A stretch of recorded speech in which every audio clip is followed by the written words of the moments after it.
Hour 2 is for Culligan Water. Drink clean, live green. Filter your water for a healthier tomorrow. For those of you watching in the Queen City, our #1 city for viewership, Culligan Water of Regina. Visit culliganregina.com. We're talking Stanley Cup playoffs. Who better to bring in than our good friend Matthew Barnaby? I have Fred Flintstone's voice in my head saying, "Hey, Barney." Okay, Barney.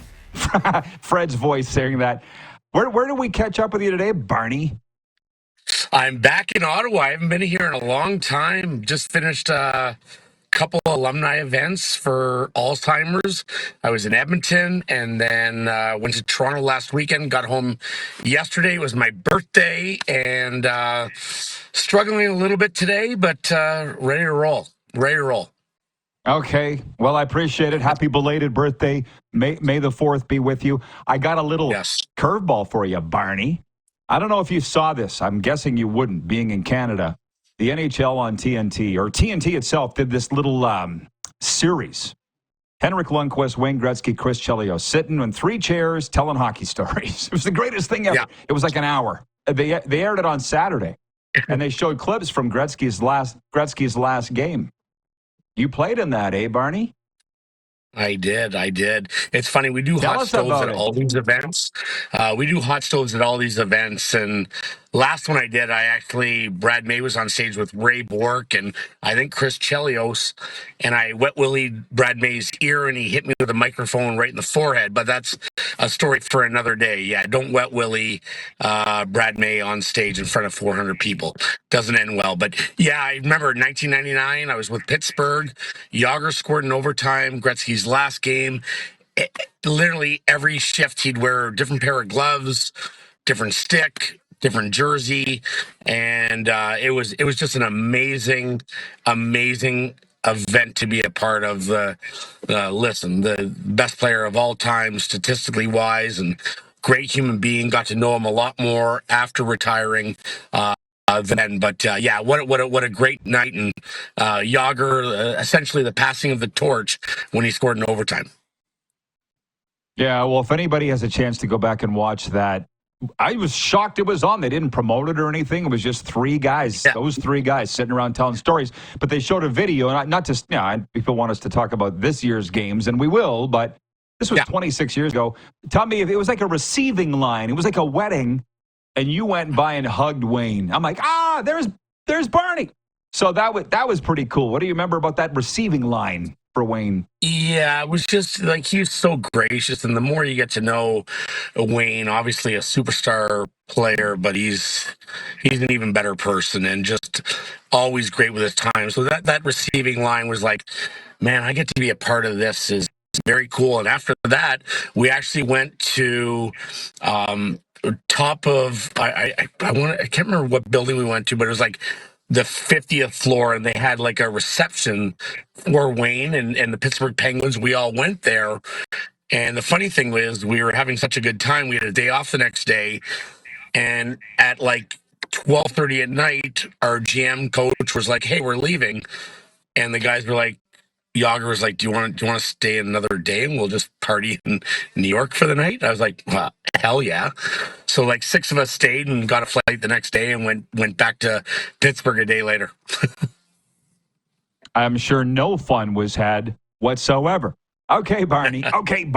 Again, Fred Flintstone voice. I had 7 of 8 correct first round predictions. I assume you did predictions. How many did you get right? I was 6 of 8. Lost to LA, which if Byfield gets the puck out and there's not a stupid coach's challenge, they are up 3-1 instead of down 3-2. But I was at Game 5 in Edmonton. Wow, what a building. And I don't think I've seen an arena in any sport with more jerseys than in Edmonton. It is a sea of orange. Absolutely incredible. Who else do I the other loss I had was I had one other loss. Tampa? I'm trying to think Florida? of it. Oh, Colorado. I had Colorado. Okay, you can be nothing in the third. Yeah. I'll take that all day long. So both I don't just say should have because never should have, would have. But yeah, no, I had Florida over Tampa in 6, so I was very confident in that one. But 6 of 8. As was I. I had the Panthers, though, in 7. I'm writing these series down in case you need some help with remembering. The viewers want to know what. I know you took a few knocks to the noggin, Barney. What are we getting? Washington, Carolina. Real boys. Right. CTESPN. Isn't that what Antonio Brown says? CTESPN. Who do you got? I think I just snorted. I think I just snorted while I was laughing. I apologize to the viewers out there. That's a good thing. That's good. That's okay. That's good. That's hot. Who do you got this round? I have Florida Panthers in 6. I have Carolina in 5.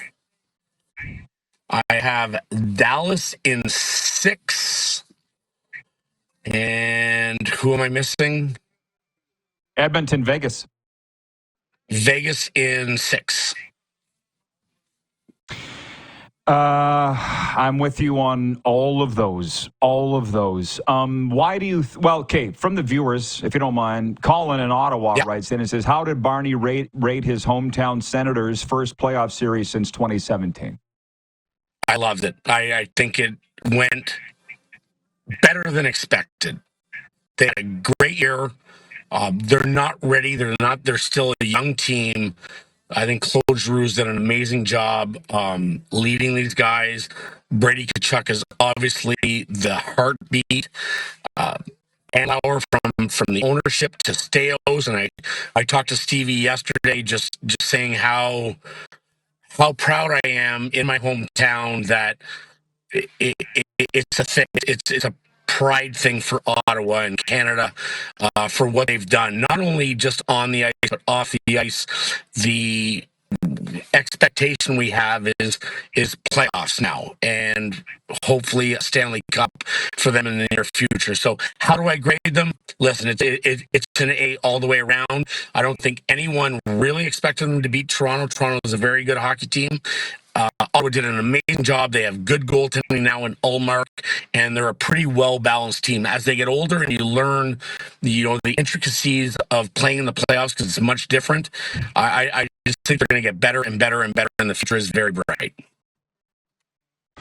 Okay, so Bomber Boy writes in. You can imagine where he's from. He says, "I love the disrespect for the Jets. More fuel for the fire."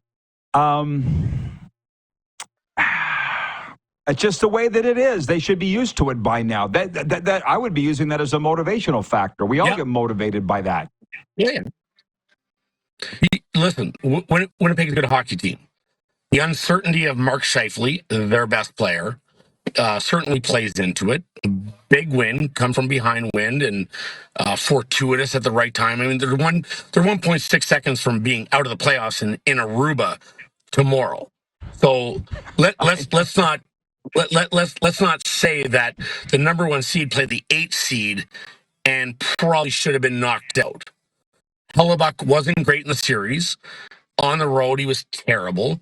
There was some letdowns from the team, and they barely got by. Little rest, no Mark Scheifele, maybe. I'm guessing he will play, but is he 100%?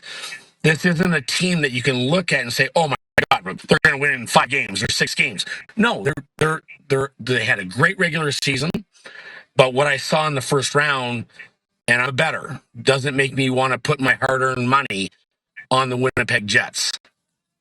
Not going to happen. I think they lose this series.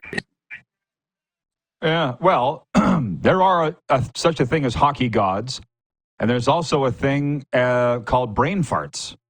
And Pavel Buchnevich was guilty of that. Like, I'm watching the game with 3 minutes to go. They're icing it at will going, "Boys, it's a little early to start this." And you saw what happened when Buchnevich rifled that down the ice for icing. They turned to Monty. He dropped that F sakes.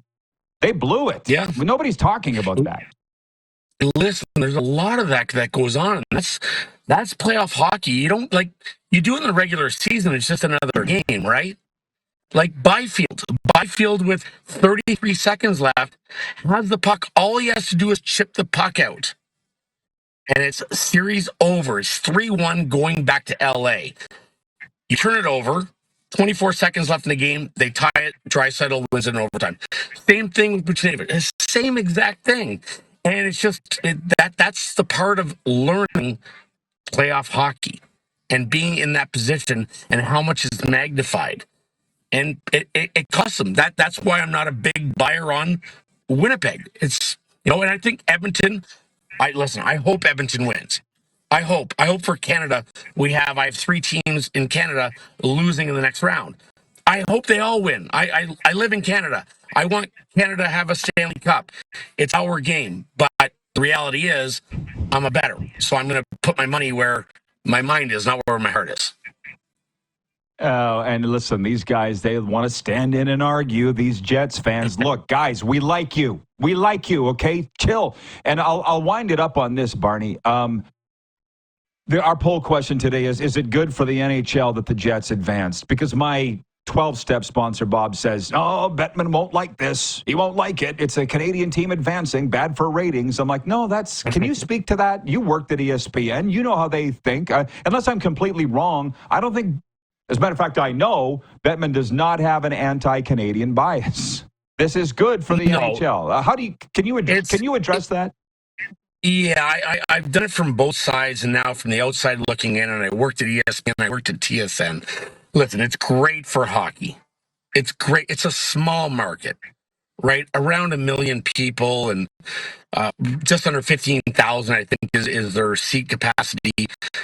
But just look at the people outside that building every single night. And Winnipeg is a tough place to live in the winter. It's hockey, hockey, hockey.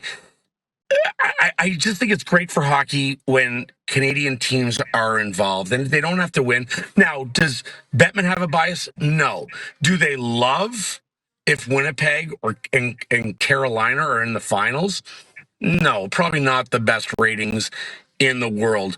Do they rig games like some people think because of an LA or a New York? No, that's idiocy. If you think that, please stop following me, stop watching sports, and go to bingo or something. I don't know what to say.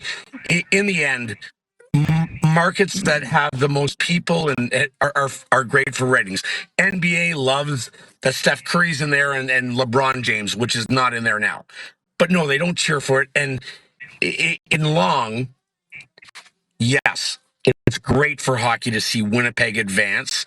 Ratings at the end of the day might not be as good if they go to the finals, but it's still great for hockey. What do you have against bingo? Great question. I'll play naked bingo any day of the week.